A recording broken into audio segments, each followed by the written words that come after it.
Hello everyone, and welcome to the GravMax live stream. Today we have a pre-recorded stream for you guys, and we are going to be talking about debate.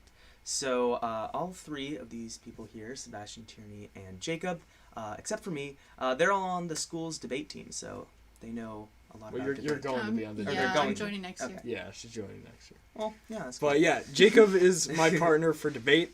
We're probably the best people to ever do debate, and we got eligible for states at the young age of just 15, and we didn't get to go because of COVID. But, you know, sometimes that's just how it is. Yeah, so these are the experts. These are the experts. Tierney is also an expert. She has debates with random kids online. That's cool. A lot. So she's also very experienced. Now, the point of this is we're not going to have a debate on, in this recording. We're talking about why debate is important, why it's important to talk through issues and come to an agreement, and how debate came about, how we got from just smashing each other over the head with rocks to let's talk it out. Yeah, and then also sort of like methods and formats for debate. So I started writing the story idea that Zach gave us, and basically my part of that is I have to write a story from the perspective of someone in 1787, and 1787 is the year where the Constitution started to become drafted. It was ratified in the next year, right? 1788, I think, is when the Constitution actually got ratified.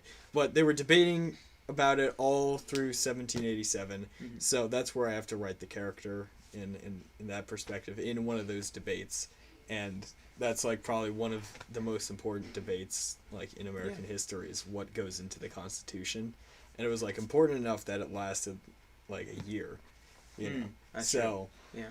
The point of that is that it stems kind of from democracy, because in a debate you want to hear everyone's side of it, and you want to come to an agreement and figure out who has the better points if you're going off of facts or you're going off of anything else.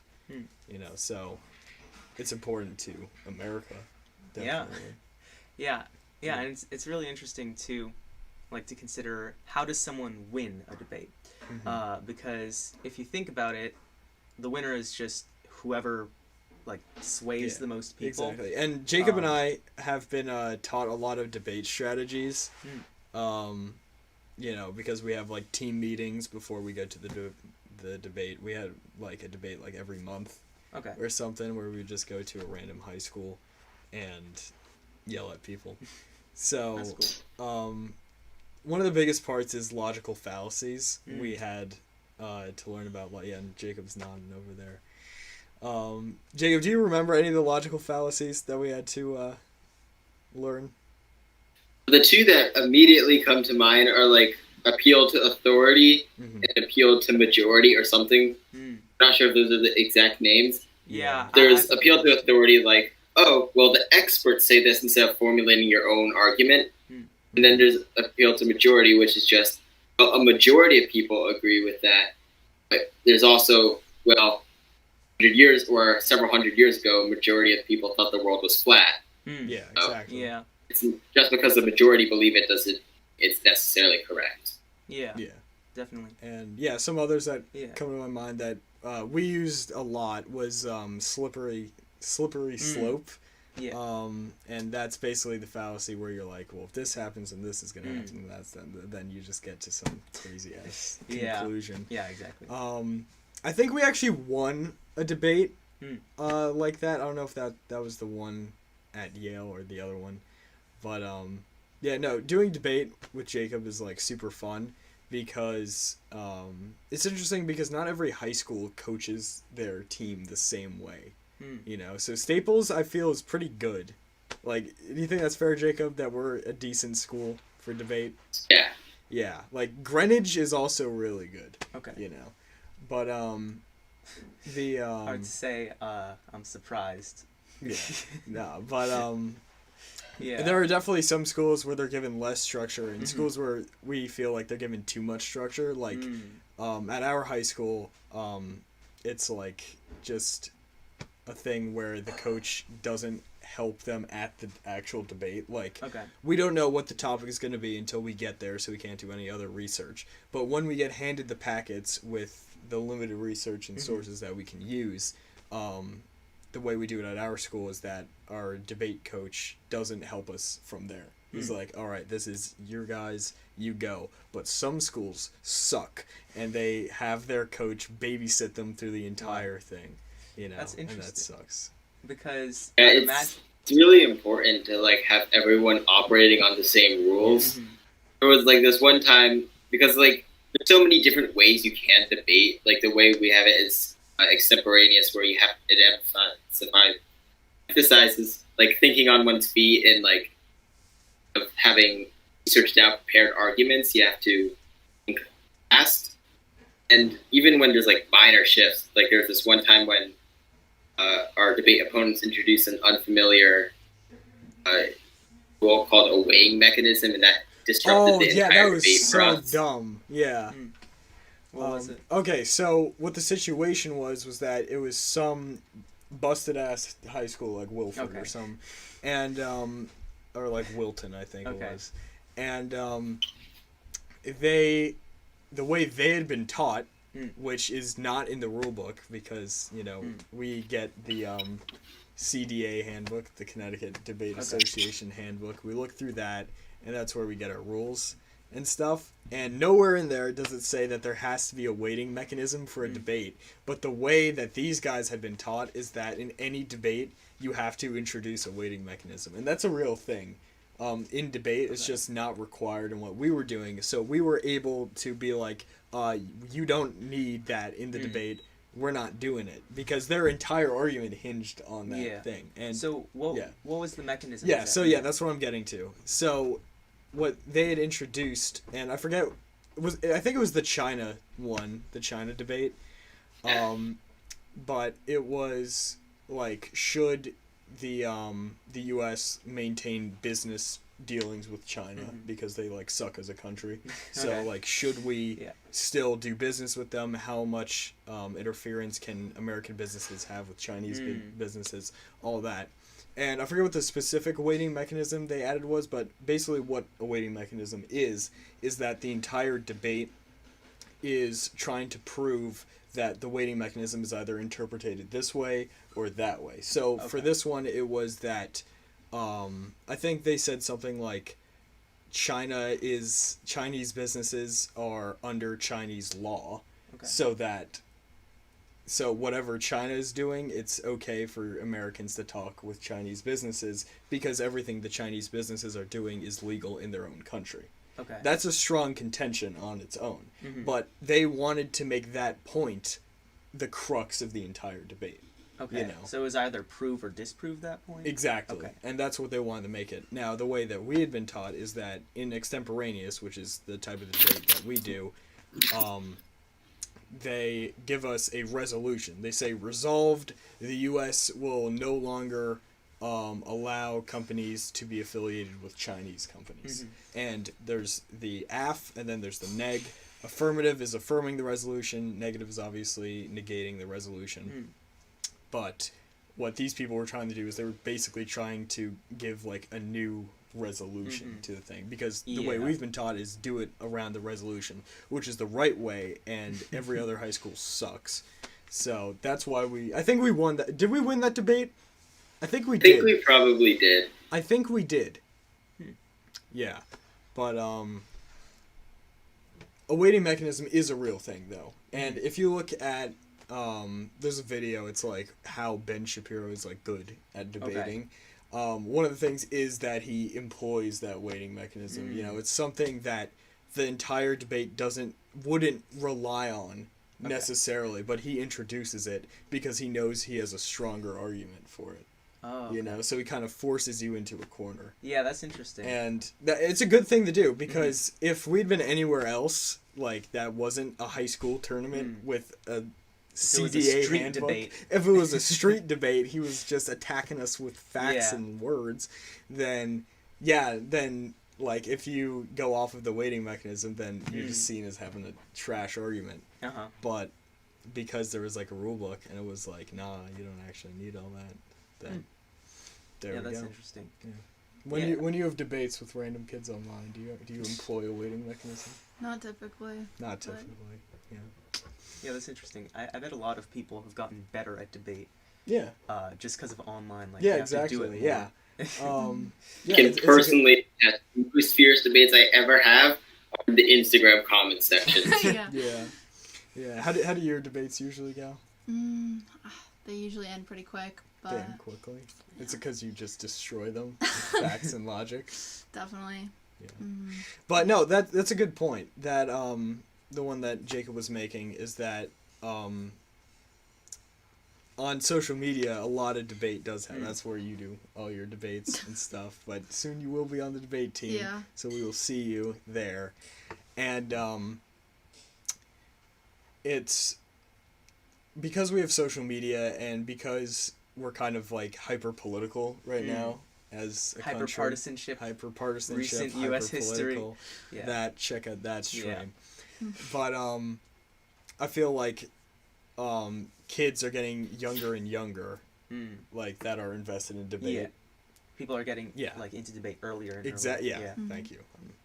But the so we're gonna have to like you have to defend your opinions more because in earlier generations you could just sit with your opinion and then just have it, but now because of all the political tension in the country, you have to be able to provide a defense for your debate. And there are some people who like that and some people who don't like that. It is definitely exhausting because you can have like 50 debates a day when you're just trying to like make a simple point, because people will debate over anything, stuff that's even just like historical fact. So that's debate is so widespread that we can't really do anything but get better at it, and that's why I like being on the debate team because you have to encounter a lot of controversy in especially in high school because high school is like, but So Jacob, why do you like being on the debate team? Well, it's kind of like a intellectual sparring in a way. Yeah. Because like kind of like strategies to support your argument, and then your opponent kind of counters those, and you have to counter their counters, and it's kind of back and forth, and I think that's always very interesting. There's also like the practical element, because no one's ever going to agree 100%. Disagreements are a fact of life, and we wish to get anywhere in life on the personal level, not necessarily on a national scale. Presenting your side of the argument and understanding the other side of the argument is key. Yeah. So, why do you want to join the debate team? I just think debate is a really good skill to have, even outside of school and stuff. Yeah, because it's like a weapon. You always got to have your wit on you. Yeah. And I'm a witty guy. Yeah. So I like what Jacob was saying with it's like intellectual sparring. Because and then it's an actual sport. It's like sport. Like the term sport rowing is apparently a sport. Well, like esports. Esports. Oh, wait, that's what my shirt is. I've heard people say chess is a sport. Well, chess is technically a sport. Yeah. I think. Yeah, because there's like competitions and stuff. I guess. But this is the Philadelphia Fusion, a very good esports team on the OWL. Well, it's interesting. I mean, that could be a debate topic. Yeah. What is and isn't a sport? Yeah. Sitting in a boat doing this for an hour is not a sport. But I would say debate is a sport, because sure it's not like physically. Well, it is kind of physically. I guess you tire out your voice, right? Yeah, you tire. I've never lost my voice. Okay. Because it's so like buttery and beautiful. But if I did, my voice would be gone every debate because. Just quickly to go through the way that extemporaneous works, and then there's parliamentary, which is like bugged and like insane. It's so whack because it's British. But the way extemporaneous works is that you have two people on the aft side, two people on the neg side. There's a resolution, and the first affirmative goes, and then the first neg goes, and then the and then there's like they keep switching off, but then Ned gets to go twice in a row, but Af gets to start and end the debate. You know. Okay. Oh, so it's like ABBA. Yeah, basically. Yeah. Even though they're a terrible band. But oh yeah. Well, it's just the. And then but between most of those, because at the end you get into what's rebuttals, because you usually have 6 minutes for each speech, but at the end the last 4 are all just rebuttals, which you don't you're not supposed to like say this is why my argument is good. You're just supposed to be like, this is why their argument sucks, you know, because it's just rebutting everything that they're saying. Yeah. And those last 4 minutes, so you don't get what's known as cross-ex in those. And if you ever watch any lawyer show, they're like, can I cross-examine the witness? The witness. So what cross-examination is you basically, they're standing up there and you just rapid fire, you have to ask them questions. And those questions are supposed to lead them to something. You're like, oh, so, sir, or ma'am, do you admit that this is true? And it's something that is obviously true. Okay. You know, and it's like, they're like, yeah. Obviously. And then the second one is the... It's like, okay, so it's like 90, like he slowly edged them. So exactly. It's like 90% true and 80%. It all hinges on the second one. Because the second one, it's more like 100% 50 then like, you're done, you know? Yeah. So the second one is like a leading thing, and hopefully they don't see where it's leading, but usually they do. Cross-ex is probably the hardest part of any debate, or it's what I think it's what Jacob and I kind of find the hardest, because you have to invent questions and you have to think like 7 steps ahead, because you got to be like, what are they going to agree to, and how can I like, you know, change it, you know. The key to that is like, you have to make it so the second question, they can't just say no. They can't flat out disagree. You have to say, well, there's nuance, because they make it too easy for them, because a lot of time with the cross-examination, people might answer quickly without really thinking through a full response. And if you say something that does have some truth with it, and they might be inclined just to say, yeah, that is true. And maybe withhold their nuances of the discussion. And that's also a thing that you have to be, if you are being cross-examined, you have to be wary about falling into that trap. Whenever you're being questioned, you have to avoid just giving a simple yes or no that can be used against you. Yeah, and it's very important that you use what you get in cross-ex in the actual debate, because you're like, when you actually get up there to do your speech, you have to be like, during cross-ex, my opponent agreed to this, this, and this, which proves that his entire argument is terrible. Wherever he grew up is terrible. His parents don't know how to do their job, and this is why my argument is so much better than the clown. So I would love to see a debate resolved. This statement is false. Oh, no. You have to shank the other team. You just implode. Yeah, all CDA rules would go out the window. There's been wackier debates I've participated in. Once there was a debate and the resolution was bagels. Bagels? Just bagels. He had affirmative bagels, negative bagels. Like, considering the existence of bagels? Yes, considering bagels. It was up to the debater to interpret. Wow. Interesting. It wound up being very heated, because no bagels just said, oh, bagels are a Jewish food. If you don't like bagels, you're anti-Semitic, you're hateful. Okay. Yeah, no, that's...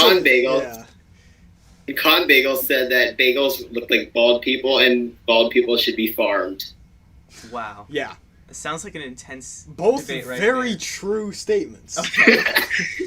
But, no, Jacob and I have found, and this is just how, like, the climate is in today's society, is that if you can use the race card, or if you can use it's anti-constitutional or it's unconstitutional, like, those are your 2 keys to success. Because if you're like in debate itself, or like in just debate in itself, general, like debating anyone, general, or like during the arguments, debating anyone, because And it especially helps when you're like doing something formal, you know, because you can't be like, and it's really good for cross-ex because you have to go up there and you got to be like, are you aware, like you say, is the speaker aware that their resolution that they're affirming disproportionately targets minority populations. That sentence right there will win you any debate ever, because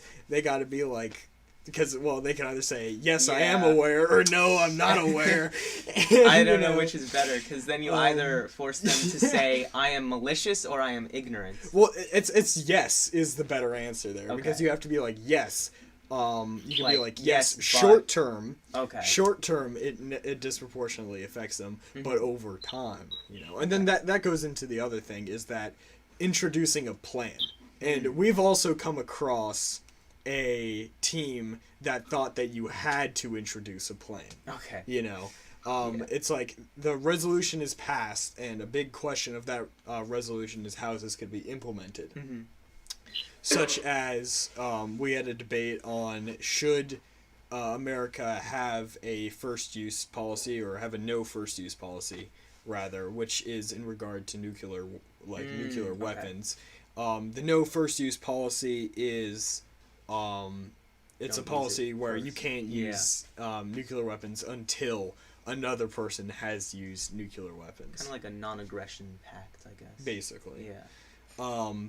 And we had a team, I think it might not have been for that debate, but we had a team that was like, they asked us, they were like, we were affirmative, so we were like, yes, we should implement this no first use policy or whatever the resolution was. And they were like, during cross-ex, they were like, what is your like plan to implement this? And believe it or not, don't nuke anyone. Yeah, believe it or not, in the CDA handbook, you don't need to introduce a plan. But they were acting like if we didn't have a plan, then we're like, then we're unprepared. But I think we won that one again. Okay. We have definitely lost some, but we've definitely won a lot. So for that one, for those situations, it's important to just know the rules of whatever debate association you're a part of. But like in real life, then no rules. Because if that was an actual conversation and they were like, okay, what's your plan for implementing this? And we were like, well, then that's like, if you can't do that because you actually need to have something, you know. Here's a question, right? Yeah. Do you think there's ever like some instances where like the debate structure itself can like interfere with like the the question, and so then it becomes like more about like proving yourself right like within the debate structure, even if you haven't convinced anyone? I would say there's a big portion of this, and Jacob can weigh his opinion in after I give this, but I feel like there's more pros to it than cons to it, because there's that you definitely get situations like that, but I would argue that I would debate that that's actually more like teams not being on the same level, because in both circumstances I gave, it was the team thought that you had to have a plan, or the team thought that we had to have a weighing mechanism, whereas they're just like crack addicts and that's not actually a thing. But the pros to it is that everyone gets the same amount of information, but you can use common knowledge, and that's another buggy thing, but we'll talk about that later. It should put people on the same level, you know, because you get all the information you can use. You should like agree on the rules. Yeah, exactly. And there's a format, there's a flow, there's a time limit, and you can do what they do on like debates on Fox and just go over your time limit and stuff, and it's fun. Yeah, all the presidential debates. But Jacob, what do you think about if it hinders us? Don't think it hinders. I think it depends on the context, especially within the context of competitive formal debate. I think that it helps put everyone on a level playing field. It makes it so it's for debate skills versus their debate skills, instead of who had the most free time available to prep, for instance. So that's why I think in the context of like street debates where you like encounter a random person you're debating, Even then, it kind of helps because the time segments sure that everyone gets heard. There's another style I've encountered called the buzzer debate, in which you just slap a button, you get to talk until someone else slaps the button, wow. And it's like everyone speaks for like 1.5 seconds before they get cut off. By having the set times, I think it's really helpful because it actually allows a civil discussion for points to be made. Yeah, that's interesting. A buzzer debate. Yeah, there's a lot of weird stuff. Yeah, but the common knowledge piece, that's an issue. You know, because that's where I feel that real life and being in a debate association is like that's where they diverge. Yeah, thanks. Yeah, because you can only use what's defined as common knowledge for information that's outside of the packet they give you. And then there's another debate of what common knowledge actually is. Yeah. Because there was one, and I think it was Greenwich that did this. There was one debate where the entire debate team, it was for China. The entire debate team had done their project, their sophomore final or whatever, on China. Oh, okay. So they had all this background knowledge on what it was and literally what the actual debate was.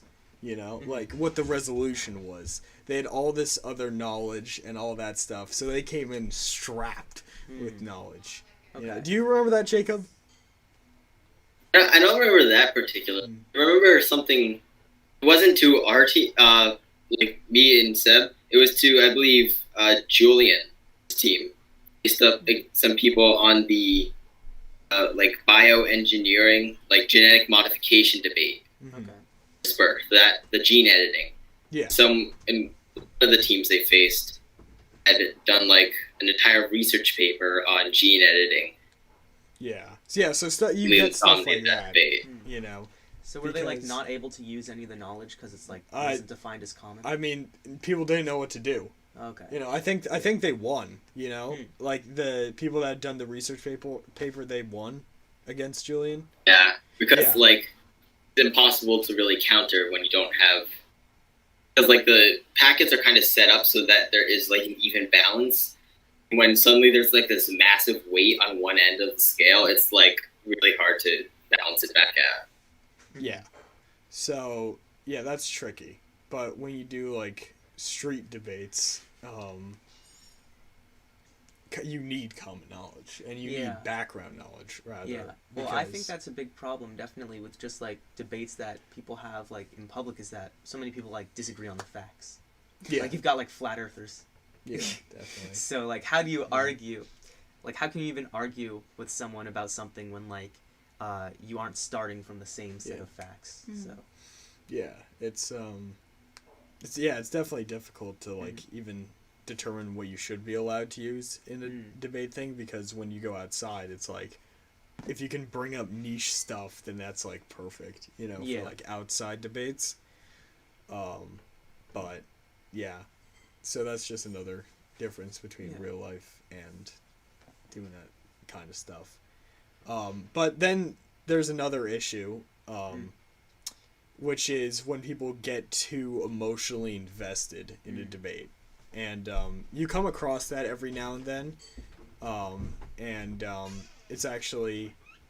well, I think Jacob and I won a debate literally because we were very evenly matched, but the other team had too much emotional investment. Okay. So the guy gave it to us, the judge gave it to us. And basically you don't want to get too emotionally invested into a debate. You don't want to be up there crying. You don't want to be up there screaming. You don't want to be disrespectful because you have an emotional attachment to whatever it is, you know. But it is good to use emotional anecdotes without getting emotional yourself. Okay. You know, because if you're doing some debate on a refugee crisis and you're my parents were refugees, that's a great anecdote that you can use, you know. But if you like break down in tears halfway through the debate, you're not saying your argument. You're just like having a reaction to what it is. So that's really looked down on in debate association debate. But I feel like when you go more over to like social media debates or other stuff, if you that's can like cry on camera, if you can like light yourself on fire, it's like, you know, people love that. Have you ever had someone light themselves on fire in a debate? Not yet. Not yet. Okay. Yeah, well, I imagine that having the affirmative and negative assigned sort of helps to keep it unemotional. And we have to play both sides. Yeah. Because we get 3 rounds. First round, you either get neg or af. Second round, you get whatever you didn't have. Third round, you're supposed to do a coin flip, but some teams are just like, you know what, I'm feeling like we're going to take af. You know, because they do so much better on that side. But Jacob and I, we always flip a coin with the other team. They seem to be I think that kind of facilitates a lot of respect between teams of the opposing argument, because everyone kind of can like see where the other side is coming from, instead of like entering debate like this side is morally wrong and repugnant. There's nothing good about them. They are the devil. Yeah, that's true. If you have to argue both sides at one point, then it's hard to get emotionally invested. Whereas like on the internet or just general debates, people aren't going to argue for the other side because like that's like kind of goes against their point. Yeah, and also because you can go into a debate with your own thoughts, you know, like, and then you can be asked to advocate for the other side. Yeah, exactly. You know, that just shows that you're a good debater. Yeah. You know, because if you can do well on that. Because there have been a couple issues where we go in and Jacob and I have our own, like, opinions on it. And we're forced to argue a side that's negating, you know, our own opinions. And I think we still do well with that. Yeah, how does that feel? Is that like... you have to... It's like it's like acting, really. Okay. It's like playing a role. That's because you have to just be like... In your mind, you just have to be like, okay, this is what we're going with, you know? And... Oh, that's really not good. Oh, well. We can pause for this. Okay. I feel like it's almost a compromise in a way. If you think about it in, like, more national debates, like political debates, I'd liken it almost to, like, having a bill. Someone adds, like, a rider to that bill that you personally disagree with, but you also created, like, the main part of the bill, so you pass. That's true. Yeah, that happens all the time with bills, like... Oh, did he just freeze? Oh, did he... Uh-oh. Are we out? Or is he out? Let's see. We're still connected. Yeah, we're still going. Green score. Yeah. And the audio's still bouncing, but the capture... Oh, the capture went away. I just crashed. Oh, okay. Yeah, here. Let's get back onto the... Make it a pop-out window again. Wait, no. Just go to Where's the pop-out? There we go. Okay. All right. Yep, sorry about that. Let me just gallery view. Okay. But yeah, just keep going, and I'll turn on the camera. Okay. But yeah. So... Yeah, Jacob, what were you saying before we crashed? It's like, may disagree with what's saying, but kind of have to, like, there we go. Respect the opposing point, and even if you do disagree with it, kind of like agree to disagree, all sort of thing, instead of like you're evil or something. Yeah, because that can happen, and especially now, like what we were talking about with the hyper partisan stuff, is that you can, like right now in like politics. Both sides try to demonize the other side. Yeah. You know? And that's like a propaganda method. It is, demonization. It's not a debate method, it's a propaganda method, you know? And that's not good, because nothing really should be propaganda. You should be just interpreting the facts. Yeah, exactly. Which is why one of the strongest things that we do in debates that we didn't figure out how to effectively do until like our second year of doing it, which I think is what helped us get to state championships, is that we would agree with the other side to stuff that is real. Because sometimes debaters can get too, like, we just absolutely need to isolate the other side. We cannot, like, agree with them on any points, or else that looks like we're, like, not doing our jobs. Okay. But that's not the case, because if you can agree with your opponents on certain things and then be like, yes, we absolutely agree that this and this and this is true, but the way that you're interpreting those facts is incorrect. Because that's a very strong debate method if you can do that. Yeah, that because makes it shows that you're being civil and that you can, like, be on you can level with your opponents. Yeah, because, like, say that there's like 10 possible, like, reasons, like, for why this resolution is good or bad. If you agree to, like, 3 of them, then you've still got 7, like, you know, for your side, and so then you would still win. Whereas if you were to try to go all the way, then you would come off as, like, unhinged or something. And it shows that you're, like, there and present in the debate, because sometimes debaters can, like, you write down all your notes, you're like, we need to talk about this, we gotta talk about this, we gotta talk about this. They could just go off their notes and just blow right past whatever their opponent is saying. And that's why you need something in debate which is called clash. And clash is what I was just talking to you about, is both of you agree on facts, but you disagree on how you should respond to those facts. And that's like direct clash. You know, and you get points for that in debate if you set up clash, because that's what a good debate is. You know. If you, like, look at the Democratic debates, and I just say the Democratic debates because we had a lot of those, like, this year and last year. Well, there hadn't really been. I don't think there were. Like, there weren't. Yeah, because there's they do exist. Candidate. Yeah, but you had like 20 people at first for the Democratic ones. So yeah. So in those, some of the weaker candidates wouldn't respond to what other people were saying. They would get up there and they would push their agenda, and another candidate would question their agenda, and they wouldn't respond to the questioning at all. They would just be like, here you go. You know? I think it's like deflection. Deflection, and a lot of politicians are guilty of doing that, you know. That's also, like, one of the differences in the style of debate there, because if that were a debate with, like, a judge, like, who's skilled in debate, they would be called out on that pretty much immediately, and it would lose that debate. But when you're debating in front of a crowd, and the goal isn't really the best logical argument, but just the best soundbite. Yeah. Like, who can like rile up the most people to their side, even if it's not actually addressing the argument at hand. Yeah, so that's interesting because it sort of forces you not to concede, because if they ask you a question and, like, you admit that is, like, a flaw of your plan, but you think that in general, like, yes, there is this flaw, but, like, doing this will bring about so much good that we just have to deal with this flaw. Like, saying that, like, sort of puts you at a disadvantage because everyone else is just going to be, like, not acknowledging the flaws of their problem. And so then it becomes a little Darwinian, where, like, anyone that tries to, like, be a better debater will end up getting hurt for it. So it's definitely, like, super toxic right now to be a debater, and all that stuff.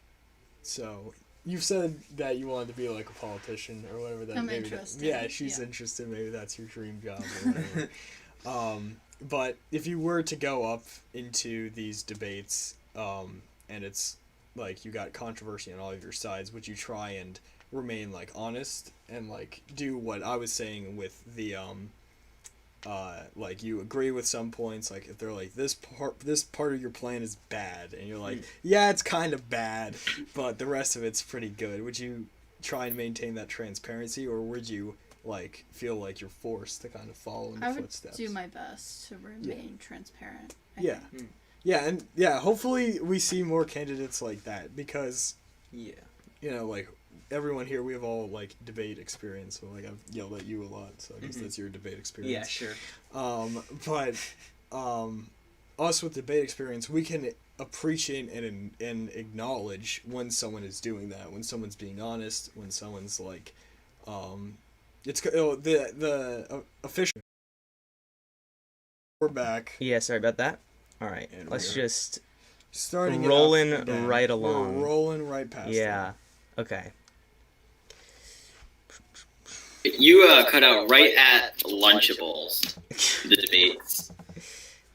He was basically saying that that like if you have a more nuanced like argument, if you try and do that, then all that people will see if they only turn it on for 5 minutes is you conceding, which is like, yeah, it's interesting because yeah, I guess it could be said to be like a problem with TV, because imagine this, right? In like the way back, right? The way back. If you wanted to watch a presidential debate, like it would be, I don't know, like at a theater or something, and you'd have to sit down for like the whole thing. Yeah, they would do it at college. Okay, so like you could theoretically walk out, but like it's not like it's just passively flipping through channels. You look at it for 5 minutes, and so like I think you get a better understanding of the debate if you watch the full thing. But yeah, it's difficult because formal debate, like you have a judge that is supposed to like be rational and like can like is like a professional at deciding, I guess. Whereas in real life debate, there's so much, it's just human. It's just like so many logical arguments can't get through to people because people are too emotional about things. Yeah, exactly. Yeah. Also, like a matter, even the best debate strategies, they have to be like executed well. The absorbing contention, if you just say, yeah, you're right about this, that doesn't come off too well, even in an organized debate with a judge. But if you say, I agree with you on this logic, and I'm going to explain why you just destroyed your own argument. That in or like less formalized on the street debate, you say, you just destroyed yourself, or even worse, you've clowned yourself. You've clowned yourself. Or you just clowned yourself. And then you won. There's no coming back from that. Yeah. Beclowned yourself. But best word. Yeah. So going back to what we were talking about last time with like different democracies and stuff, is that democracy relies on debate, you know, and well, that's how it's been executed as of now, because we have all these different viewpoints, especially with like 320 million people, or however many we have. 330, I think. 330. Oh, we're just climbing. Climbing, yeah. Just like my sub count. Check out 128 seconds. We just hit 2 to the 6th. Oh, wow. Yeah. Yeah. That's great. Yeah, so I'll have to make a video about that later today. Okay. But because we have all these differing viewpoints, we have to talk them out. You know, we can't just like sit there with our own viewpoints, because then we'll never see them get like passed in legislation. But kind of going back to what Zach was saying about how like 7 million is the niche number. The best population size for a country is 7 million. Okay. Maybe we have all like too many differing viewpoints and all that stuff, and that's why debates can get kind of messy.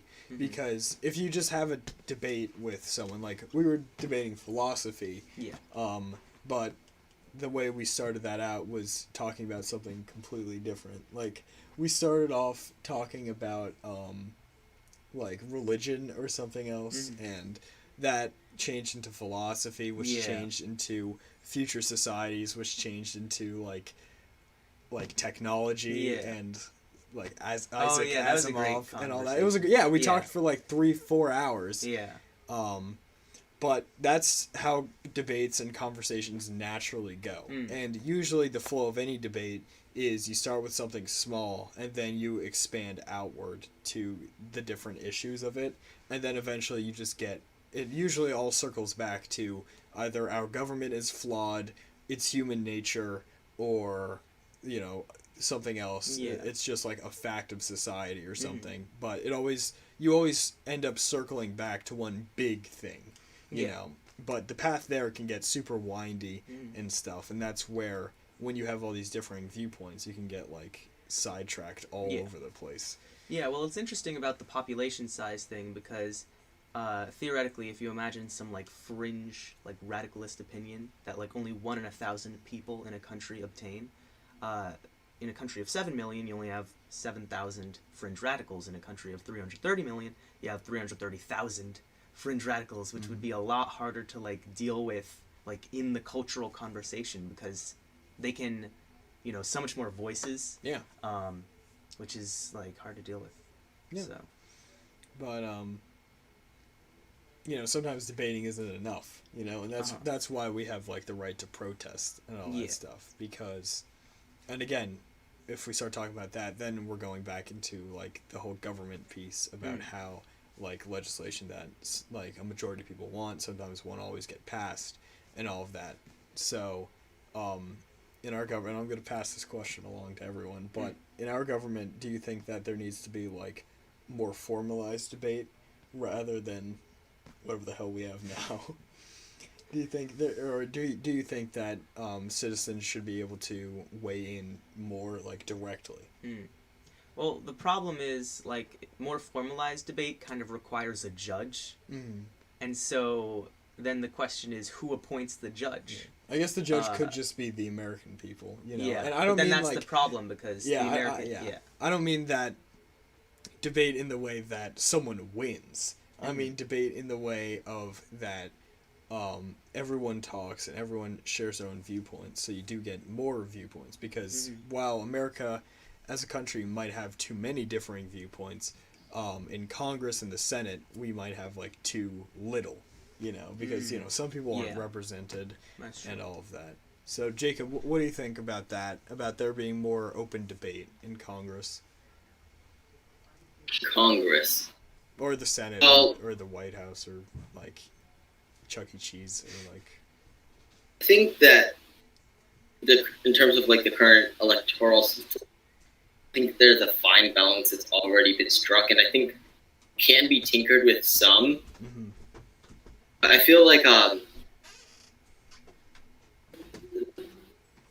earlier talking about the judge being the whole of the American people. Yeah. And I think the best way that we could possibly, or a possible way to go about it, incorporating or debate or at least like political literacy education in the social studies classes, educational system. And I think that like currently the issue is that we have people like politicians and advocacy groups just screaming out essentially talking points or to like rile up their base. And I think that maybe if were or debate or political literacy amongst the general populace, then we might start to see more civil debates and more formalized debates between candidates and between parties and between legislators instead of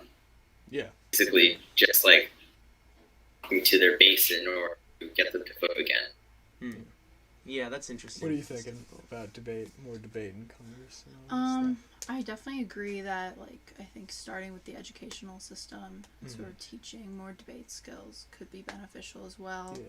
But, I mean, if there was a way to include more debate in Congress, that could be beneficial. Yeah, like, we had that assignment at the end when our history teacher was just trying to throw anything else that she had at us.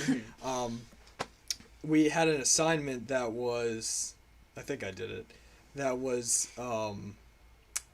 like, what do you think about distance learning? You had to write a letter to, like, the Board of Ed explaining your experience with distance learning. And we did actually mail those off to the Board of Ed. We, like, emailed them. Like, we didn't write a letter. Like, an actual letter. But, I thought that was, like, an interesting... It was very clearly just thrown together last minute because that's how our teacher operated. But, I thought it was an interesting concept, because they were, like...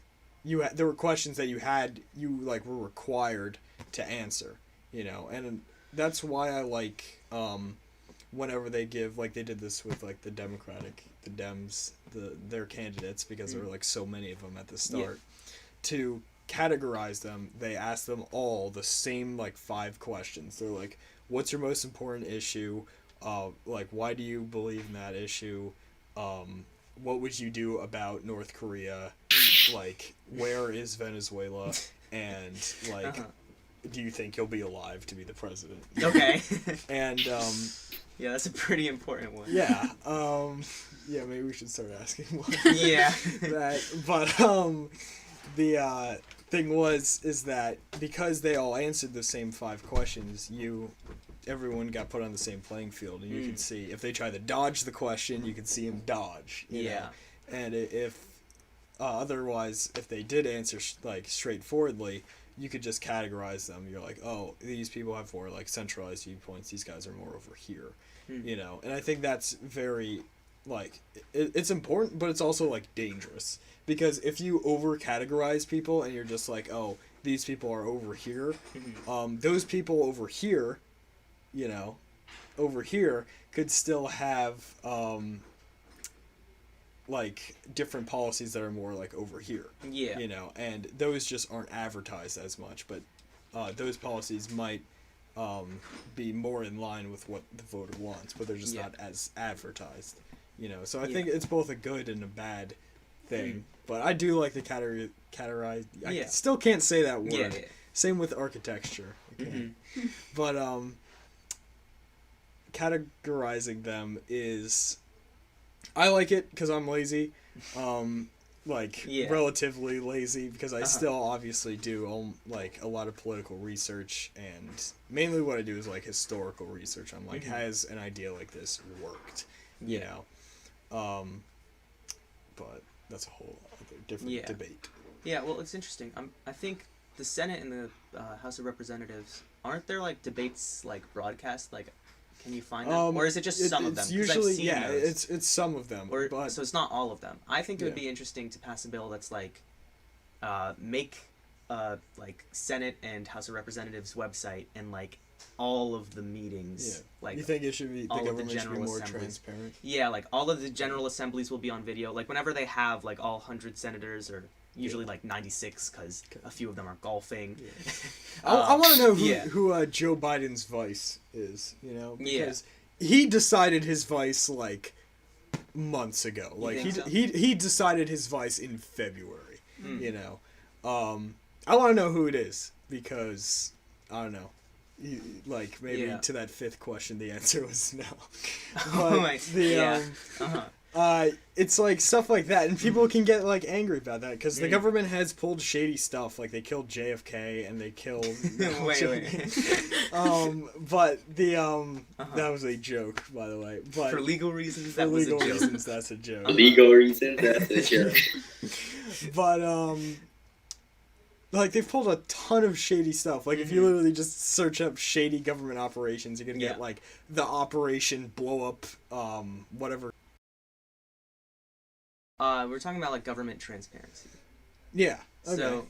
So all right. While Jacob is reconnecting, going off of government transparency, like I said, if you just Google up shady government operations, you're gonna get a lot of results. Here he is. Okay. Jacob is back. Yeah.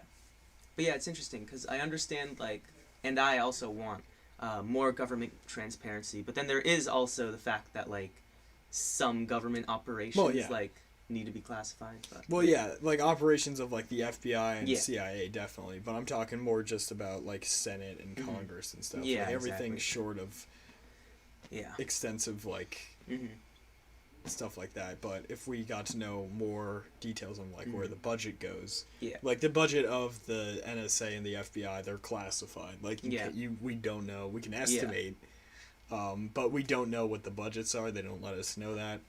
Stuff like that, it just makes it feel like the government is just some, like...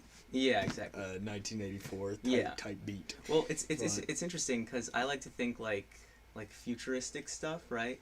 And so in my book, like everyone has like contacts that can also like record video from like their own perspective of their eyes, and like they can, you know, whatever. They've got audio as well.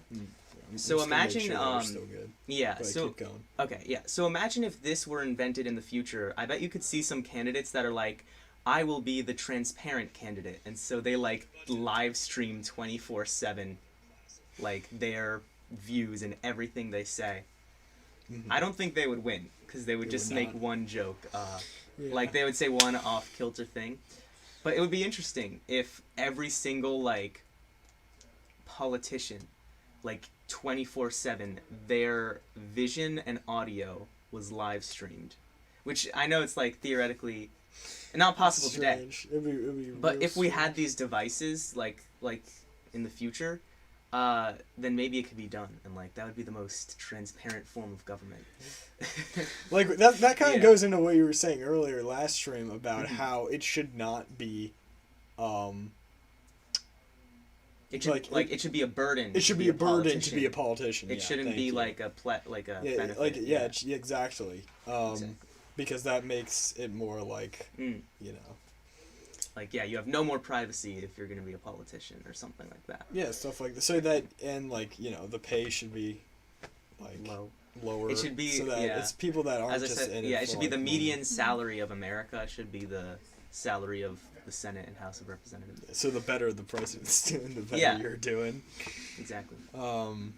But, yeah, no, and too much of it is dependent on re-election and, like, people worrying about, oh, am I going to get reelected?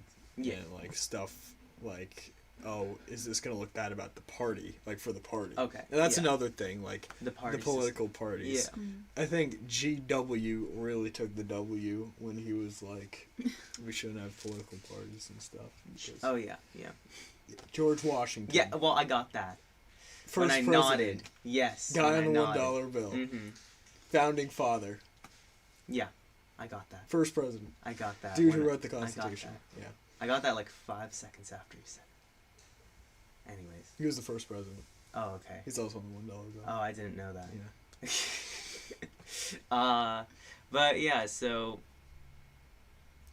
debate. Yeah. So oh, he's back. He's back in. Back. Yeah. You can hear me. Yep. Yes, we can hear you. Oh, cool. All right, yeah. So we it has elapsed since I did myself. Yeah, we were just the Wi-Fi. Yeah, we were just talking about government transparency, and then we were moving into stuff about how George Washington is on the $1 bill, which Max is not aware of. But we were also. You know what? What do I know? I have the ability to edit this stream. Oh no, he does! Oh my god. He's just gonna dub over me saying something, so it's I said something totally terrible.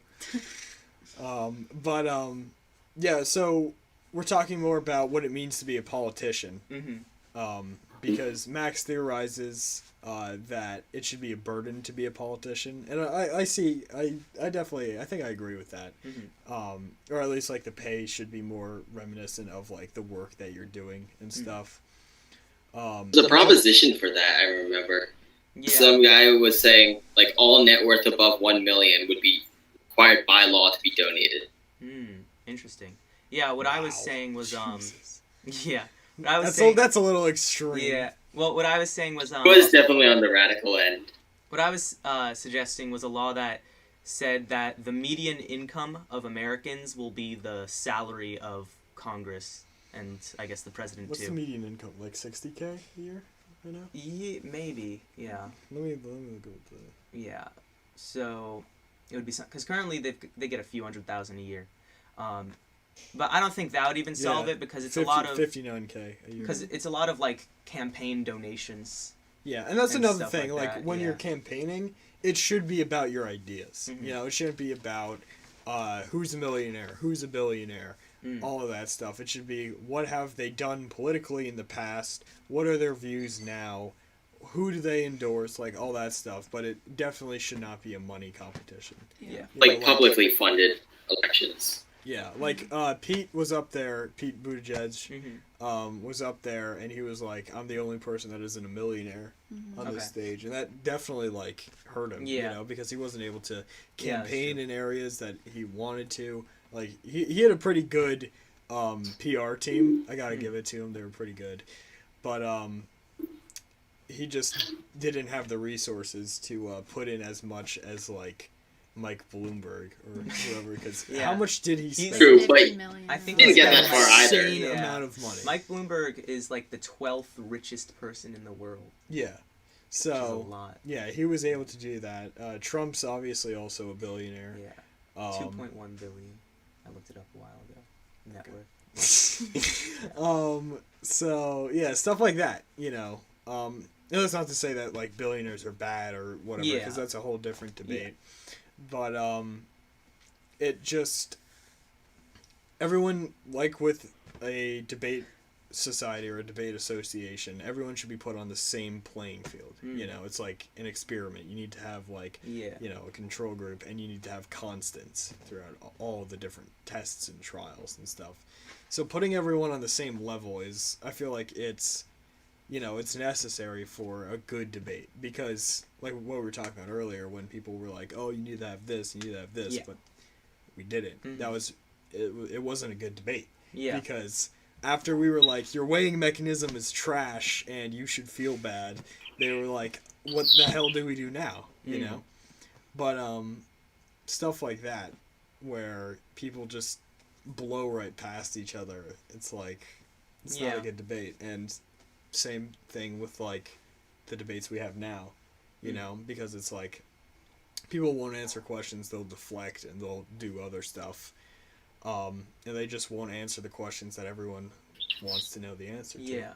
Yeah, I think that's like an issue with debate that I don't think people recognize as much, is that when people argue even on the same topic, not always arguing based off like the same values or internal weighing mechanism.